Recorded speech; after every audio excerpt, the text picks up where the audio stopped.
திரு ஜீவா, இப்போ பாமக அன்புமணி, பாமக ராமதாஸ் அப்படிங்கிற ஒரு சூழல் உருவாகும் பட்சத்தில் தொண்டர்கள் யார் பக்கம் நிற்பாங்க அப்படிங்கிறது ஒரு கேள்வி. அதை தாண்டி ரெண்டு தரப்பும் தேர்தல் ஆணையத்தை அணுகி இருக்கு.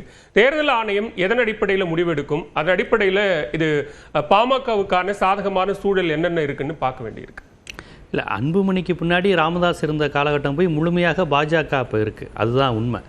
முழுக்க பாஜக சார்பு நிலையில் அன்புமணி போயிட்டார். எந்த அளவுக்குன்னா, தமிழ்நாட்டுக்கு எத்தனை நீங்கள் பாஜகவை ஜெயிக்க வச்சிங்க, உங்களுக்கு எதுக்கு நிதி ஒதுக்கணும்னு கேட்குற அளவுக்கு அன்புமணி போயிட்டார். இது ஒரு பாமகவின் குரலே கிடையாது.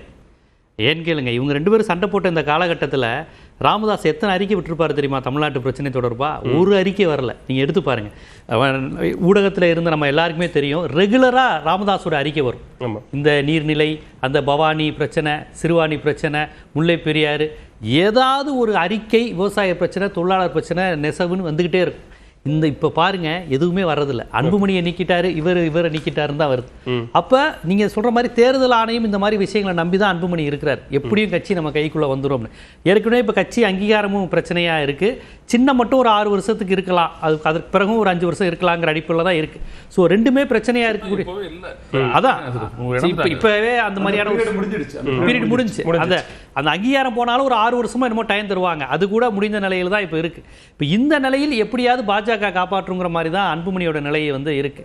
ஆனால் வன்னியர் சங்கத்திலேருந்து இருக்கிறப்ப ராமதாஸ் பக்கம் நிற்கக்கூடிய ஆட்கள்லாம் பாருங்க, மூத்த அருள்மொழி, பேராசிரியர் தீரன், இவங்கெல்லாம் யாரும் பார்த்தீங்கன்னா வன்னியர் சங்கத்திலேருந்து அவருடன் இருக்கிறவங்க.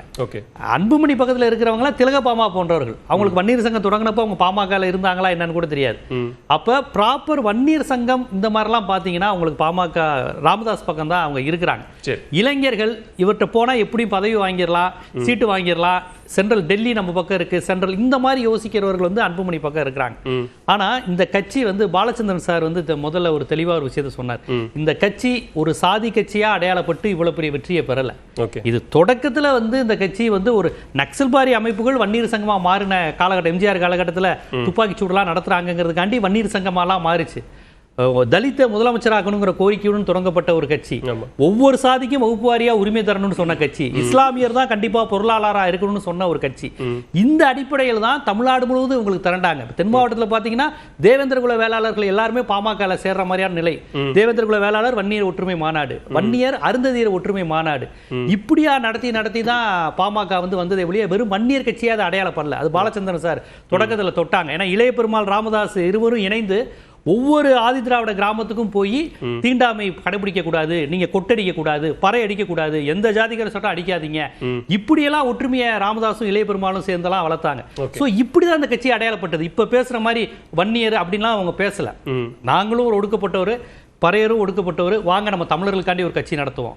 ஏன்னா கோவை ராமகிருஷ்ணன் ஜெயிலுக்கு போனதுக்கு அப்புறம் தந்தை பெரிய அன்னைக்கு இருந்த பெரியார் திகாவங்க பாமகவை தேர்ந்தெடுக்கிற அளவுக்கு இந்த கட்சி ஒரு பெரியாரிய, ஈழ ஆதரவு, இடதுசாரி, ஒரு தீவிரமான நக்சல்பாரி, இந்த மாதிரி சிந்தனை கொண்டவர்களாக வளர்ந்தாங்க. ஐயா போன்றவர்களுக்கெல்லாம் அது தெரியும். தேர்தல் புறக்கணிப்பு இந்த மாதிரி விஷயங்கள் வந்த கட்சி. அதனால தான் இந்த கட்சி இந்த அளவுக்கு எத்தனை ஜாதி கட்சி இருக்கு, ஏன் இந்த கட்சி மட்டும் இந்த அளவுக்கு வளர்ந்துச்சு, 6 MP வாங்குற அளவுக்கு, இணையமைச்சர் வாங்குற அளவுக்குலாம் வளர்ந்துச்சுன்னா வெறும் சாதியை சொல்லி இல்லை. அவங்க ஆரம்பத்தில் சொன்னது வேற. தமிழர் கட்சி, தலித் மக்களுக்காக பாடுபடுகிற கட்சி, சமூக நீதி கட்சி, ஈழ ஆதரவு கட்சி, ஈழ ஆதரவு மாநாடு ஜெயலலிதா காலத்தில் கடுமையான புலிகள் மீதான தடை போட்ட போது தமிழர் வாழ் உரிமை மாநாடு நடத்தினாங்க. அதுல விடுதலை சிறுத்தைகள் தலைவர் தொல் திருமாவளவன் இருந்தாங்க, நடிகர் சிவாஜி கணேசன் அதுல பங்கேற்றாரு, சுபவீன், அது ஒரு மாதிரி கலவையா இருந்தது, பேராசிரியர் கல்யாணி, பிரபஞ்சன், இப்படியாக வளர்ந்த கட்சி கடைசியில் என்னவாச்சு, வன்னியர் கட்சிங்கிறத ரொம்ப அழுத்தமா பதிவு செஞ்சாங்க. வன்னியர் கட்சி தான் அப்படின்னப்ப அப்ப பிற ஜனநாயக சக்திகளுக்கு என்னடா நம்ம வேற மாதிரி இந்த கட்சியை வளர்த்தோம், உண்மை நினைச்சோங்கிற அந்த இது கட்சியினுடைய முதல் பின்னடைவு. தமிழர் கட்சிங்கிற நிலையிலிருந்து சாதி கட்சியா மாறினது ஒரு முதல் பின்னடைவு இந்த கட்சிக்கான அடையாளம். இன்னைக்கும் திரு ரவீந்திரன் துரைசாமி என்ன சொல்றாருன்னா, அந்த 10% இடஒதுக்கீட்டை யார் உறுதி செய்கிறார்களோ அவர்கள் பின்னால் தான் மக்கள் திரள்வார்கள். நீங்க சொல்ற மாதிரி அது வன்னியர்கள் ஒன்று திரள்வார்கள்னா யார் அந்த இடஒதுக்கீட்டை உறுதி செய்ய போகிறார்களோ அவர்கள் பின்னாடி திரள்வாங்க அப்படிங்கிற சூழல் இன்னைக்கு உருவாகி அந்த வன்னியர் சமுதாய மக்களுக்கு 10.5 அப்படிங்கிற கான்செப்டை அதிமுகவும் செய்யாது, பாஜகவும் செய்யாது. எழுதி வச்சுக்கோங்க, ரெண்டுமே செய்யவே செய்யாது. ஏன்னு கேட்டா சாதிவாரி கணக்கெடுப்புலையும் பாரதிய ஜனதாவுக்கு உடன்பாடு கிடையாது. வன்னியர் சமுதாய மக்களுக்கு இடஒதுக்கீடு அங்க தென் தமிழகத்துல, இங்க 10.5 வன்னியருங்கிறது, அங்க தென் தமிழகத்தில் டிஎன்டி 68 சாதிகள் இருக்கிறாங்க. அந்த சமூக மக்களும் எங்களுக்கான இடஒதுக்கீடு தாங்கன்னு கேட்கறாங்க. அவங்க வந்து இப்படி 10.5 5.5 கேட்கல, சாதிவாரி கணக்கெடுப்பு எடுத்து அதுக்கான விகிதாச்சார அடிப்படையில் கொடுங்கறாங்க. இது பாட்டாளி மக்கள் கட்சியினுடைய குரல், இது பெரியார் இயக்கத்தின் நீதி கட்சியினுடைய குரல் தான். ஆனா இப்போ அவங்க வந்து அந்த சாதிவாரி கணக்கெடுப்பு வகுப்பாரி உரிமையெல்லாம் அப்புறம் எடுத்துக்கலாம், வன்னியர்களுக்கு 10.5 கேட்கறாங்களே. இன்றைக்கும் கூட டாக்டர் ராமதாஸ் என்ன சொல்றாருன்னா, முதலமைச்சர் அவரிடம் இருக்கக்கூடிய தரவுகளை வச்சு இந்த 10% இடஒதுக்கீட்டை கொடுத்துடலாம், சாதிவாரி கணக்கெடுப்பு நடத்தி அதன் முடிவுகளின் அடிப்படையில் தான் கொடுக்கணும்னு கூட ஒன்றும் அவசியம் இல்ல, அவரிடம் இருக்கிற தரவுகளை வைத்து இதை செய்ய முடியும் அப்படிங்கறதால இந்த கோரிக்கை அம்பாசங்கர் கமிட்டி இந்த மாதிரி விஷயங்களை வச்சு தான் அந்த எம்பிசி 20% கொடுத்தாங்க. அதெல்லாம் உங்களுக்கு முன்கூட்டியே வந்ததுதான். உங்களுக்கு பிசின்னு வரும்போதே எம்பிசிக்கான பரிந்துரைலாம் 62ல இருந்தே வந்துகிட்டு தான் இருந்தது. அது எல்லாத்துக்கும் ஒரு நேரம் வந்துச்சு. அதே மாதிரி வரும்போது எம்ஜிஆர் ஆட்சியில் துப்பாக்கி சூடு இதெல்லாம் நடந்ததுக்கு அப்புறம் கலைஞர் 89 20% கொடுத்தாரு. அந்த 20% எண்ணிக்கைங்கிறது அவங்க மேஜிக்காலாம் கொடுக்கல. அம்பாசங்கர் இதா இருக்கட்டும், சட்டநாதன் கமிட்டியா இருக்கட்டும், அதுல இருந்தே கொஞ்சம் கொஞ்சமா பெற்றுதான் அவங்க தந்தாங்க. இவங்க போராடி பெற்றோங்கிறது உண்மையா இருந்தாலும் தனியா எம்பிசின்னு ஒண்ணு கொடுக்கணும், இந்த இத்தனை விழுக்காடு இருக்காங்கிறது சட்டநாதன் கமிட்டி அம்பாசங்கர் கமிட்டியில இருந்து தான் தரவுல இருந்தா கொடுக்குறாங்க.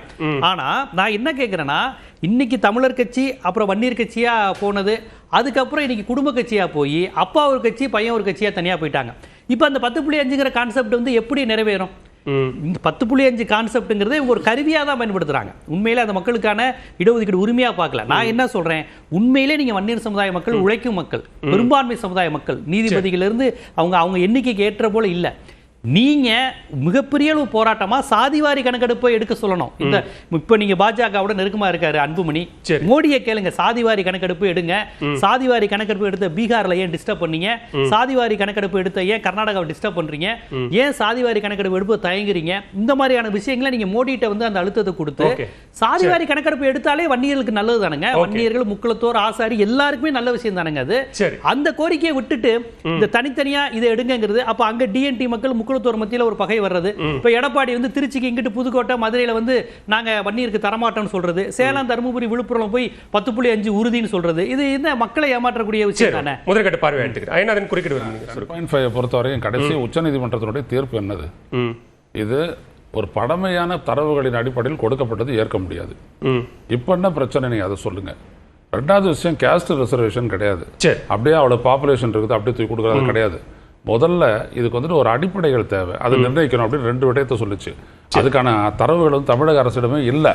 ஆனா தொடர்ந்து திரு ராமதாஸ் ஐயா அவர்களும் சரி, திரு அன்புமணி ராமதாஸும் சரி, தமிழக அரசு நினைச்சா கொடுக்கலான்ட்டு அதுக்கான அரசு இதை வெளியிட்டதே தமிழக அரசு தான் ஆட்சிக்கு வந்தோடனே 10.5. அதுக்கப்புறம் தானே அது அடிபட்டது உச்ச நீதிமன்றத்தில்.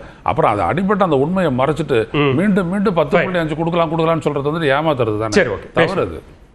இப்போ 2 தரப்பிலும் பொதுக்குழு நடந்திருக்கு, தீர்மானங்கள் நிறைவேற்றப்பட்டிருக்கு. ஆனா நிறுவனரை முன்னிறுத்தி தற்போது அன்புமணி தரப்பு எந்த ஒரு கருத்தையும் ஏற்றுக்கொள்ள தயாராக இல்லை, அது எங்களை கட்டுப்படுத்தாது அப்படிங்கிற அளவுக்கு கருத்துக்களை சொல்றாங்க. ஆனா நாங்க நிறுவனர் டாக்டர் ராமதாஸ் வழியில தான் நடக்கிறோம் அப்படிங்கிறதையும் மீண்டும் வலியுறுத்தி சொல்றாங்க. அது முரணா இல்லையா?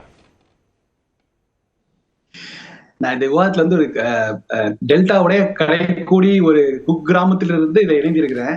இங்க வந்து பெரும்பாலும் பாமக வலுவாக இருக்கிற பகுதி, வன்னிய சமூகம் அதிகம் உள்ள பகுதி, அந்த பகுதியிலிருந்து இணைஞ்சிருக்கேன்.